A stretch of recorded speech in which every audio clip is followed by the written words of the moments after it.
उड़ीसा के समुद्र तट पर, जहां बंगाल की खाड़ी की लहरें दिन रात किनारे से टकराती हैं, वहां एक ऐसी संरचना खड़ी है जो किसी भी आम इमारत से बिल्कुल अलग है। पुरी का जगन्नाथ मंदिर। इसे सिर्फ एक प्राचीन ढांचा मान लेना बहुत बड़ी भूल होगी।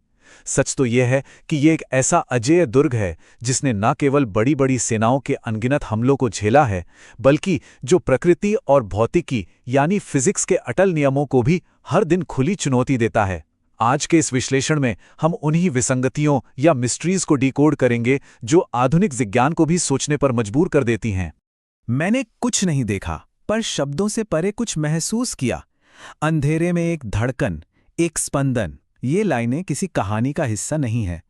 ये उस आंखों पर पट्टी बांधे हुए पुजारी का वास्तविक अनुभव है, जो हर 12 साल में मंदिर के सबसे गुप्त रहस्य ब्रह्म पदार्थ को छूता है। ये अनुभव इस बात को पूरी तरह स्पष्ट कर देता है कि इस मंदिर के गर्भ में कुछ ऐसा जरूर है जिसे ना तो देखा जा सकता है और ना ही आज का विज्ञान उसे पूरी तरह समझा सकता है।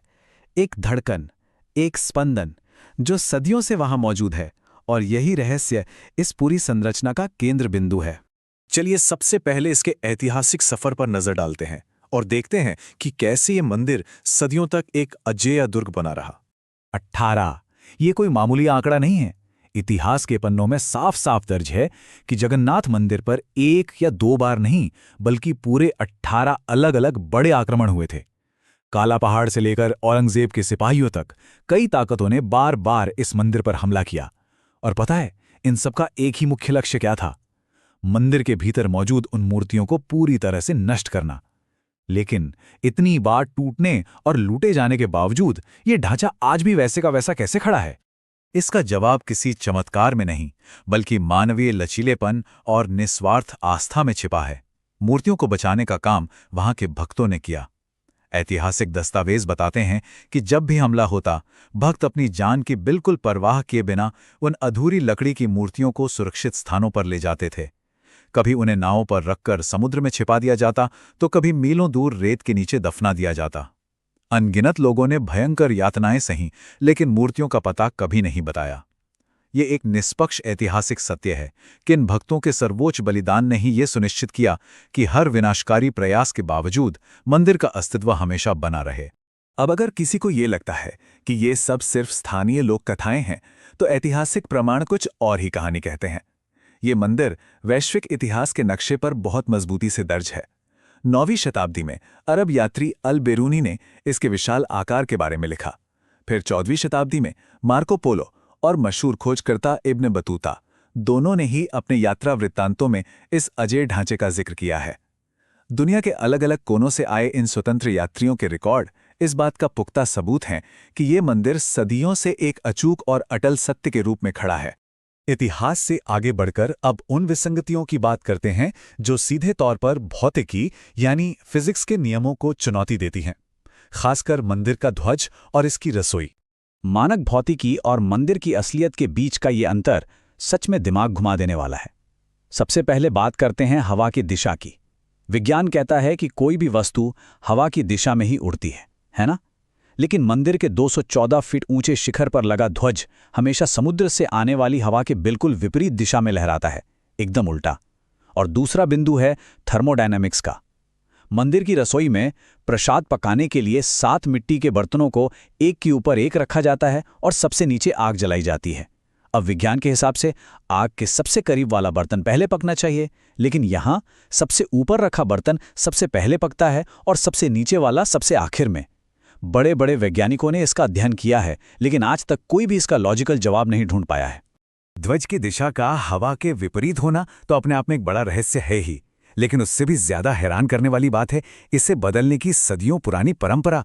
पिछले 1800 सालों से बिना एक भी दिन रुके एक पुजारी रोजाना 214 फीट ऊंचे मंदिर के शिखर पर चढ़कर इस ध्वज को बदलता है, वो भी बिना किसी सेफ्टी गियर या रस्सी के। और सबसे बड़ी बात तो ये है कि नियम के मुताबिक अगर ये ध्वज एक भी दिन नहीं बदला गया तो मंदिर को अगले 18 सालों के लिए बंद करना पड़ेगा।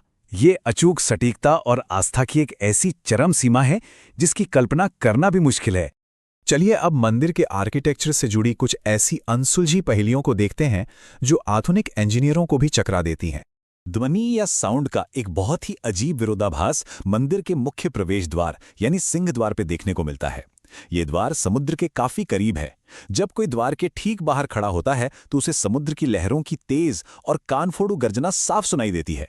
लेकिन जैसे ही कोई इस द्वार के भीतर अपना पहला कदम रखता है, वो गर्जना अचानक और पूरी तरह से गायब हो जाती है।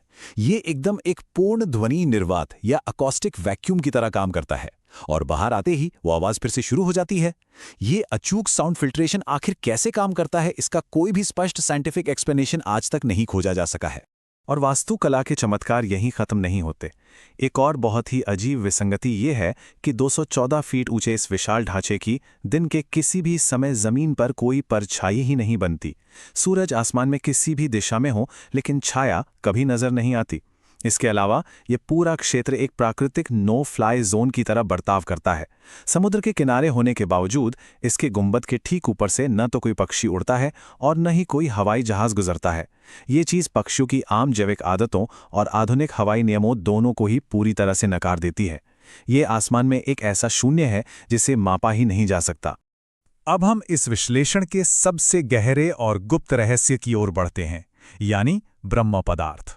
ये जानकर शायद आपको हैरानी होगी कि भगवान की मूर्तियां बनाने के लिए किसी भी आम लकड़ी का इस्तेमाल नहीं होता। इसके लिए एक बेहद खास नीम के पेड़ की जरूरत होती है और इसे चुनने के नियम भी असाधारण रूप से सख्त हैं। पहली शर्त, पेड़ की जड़ों के पास सांप का बिल होना बिल्कुल अनिवार्य है। दूसरी, पास में दीमक की बांबी होनी चाहिए। तीसरी, उस पेड़ की एकदम सटीक 3 शाखाएं होनी चाहिए, ना एक कम ना एक ज्यादा। और चौथी, वो पेड़ किसी जल निकाय जैसे तालाब या नदी के पास होना चाहिए। प्राचीन आध्यात्मिक अनुष्ठान और इतनी गहरी बॉटैनिकल सटीकता का ये मेल सच में अद्वितीय है। जब ये सारी शर्तों वाला पेड़ मिल जाता है, बस तभी नई मूर्तियों का निर्माण शुरू किया जाता है। और अब बात उस सबसे बड़े रहस्य की जिससे हमने शुरुआत की थी। जब नई मूर्तियां बनके तैयार हो जाती हैं तो पुरानी मूर्ति से ब्रह्म पदार्थ को नई मूर्ति में ट्रांसफर किया जाता है। इस पूरी प्रक्रिया के दौरान पूरे शहर की बिजली काट दी जाती है ताकि हर तरफ सिर्फ और सिर्फ घना अंधेरा हो। आंखों पर पट्टी बांधे हुए और हाथों में कपड़ा लपेटे हुए एक पुजारी अकेले इस काम को अंजाम देते हैं। आखिर ये ब्रह्म पदार्थ है क्या? क्या ये कोई ऊर्जा है, कोई उल्कापिंड, या फिर कोई बहुत ही प्राचीन अवशेष? ये पूर्ण अंधकार और इतनी कड़ी प्राइवेसी ये सुनिश्चित करती है कि इसका वैज्ञानिक या अलौकिक सच दुनिया के लिए हमेशा एक कड़ाई से सुरक्षित रहस्य ही बना रहे। इन सभी रहस्यों और चमत्कारों का असर सिर्फ मंदिर तक ही सीमित नहीं है, इसका प्रभाव विश्व स्तर पर भी देखने को मिलता है। जगन्नाथ रथ यात्रा की विशालता का अंदाजा इसी बात से लगाया जा सकता है कि हर साल भगवान के लिए पूरी तरह से नए रथ बनाए जाते हैं। नंदी घोष रथ 45 फीट ऊंचा होता है, ताल ध्वज 44 फीट और दर्प दलन 43 फीट। ये पहियों पर चलने वाले किसी विशाल महल से कम नहीं लगते। लेकिन जो बात इस पूरे आयोजन को सबसे खास बनाती है वो है इसका मानवीय दृष्टिकोण। इस दिन पुरी के राजा, जिन्हें समाज में सबसे ऊंचा स्थान प्राप्त है, वो भी अपना मुकुट उतारकर एक आम सेवक की तरह इन रथों के आगे सोने की झाड़ू से सड़क साफ करते हैं। इस समानता का एक ऐसा असाधारण प्रदर्शन है जो इतने बड़े पैमाने पर दुनिया में शायद ही कहीं और देखने को मिले। इस रथ यात्रा के पैमाने का वैश्विक प्रभाव एक अंग्रेजी शब्द से पूरी तरह साफ हो जाता है। जब ब्रिटिश पर्यवेक्षकों ने पहली बार लाखों लोगों की भीड़ के द्वारा खींचे जा रहे इन विशाल रथों को देखा था, तो वे इसकी अजेय और कभी न रुकने वाली प्रकृति से एकदम स्तब्ध रह गए थे। और इसी अद्भुत नज़ारे को देखकर अंग्रेजी भाषा में जगन्नॉट शब्द का जन्म हुआ। आज पूरी दुनिया में जगन्नॉट का मतलब है एक ऐसा विशाल बल जिसे कोई रोक नहीं सकता। ये इस बात का जीता जागता सबूत है कि कैसे इस मंदिर की संस्कृति और विशालता ने हमारी ग्लोबल डिक्शनरी को सीधे तौर पर प्रभावित किया है। 18 बड़े आक्रमणों से बचाव का वो ऐतिहासिक सफर, हवा के विपरीत उड़ता वो ध्वज, रसोई की अनसुलझी थर्मोडायनामिक्स और अकॉस्टिक वैक्यूम जैसे कमाल के आर्किटेक्चरल चमत्कार, ये सब अंत में हमें एक बहुत ही गहरे सवाल पर लाकर छोड़ देते हैं। क्या आस्था के इस अजेय दुर्ग को सच में आधुनिक विज्ञान द्वारा पूरी तरह से मापे जाने और डिकोड किए जाने की जरूरत है, या फिर क्या ये विसंगतियां एक निरंतर अटूट पहेली के रूप में सिर्फ अनुभव और महसूस किए जाने के लिए ही मौजूद हैं? इस सवाल पर विचार जरूर कीजिएगा।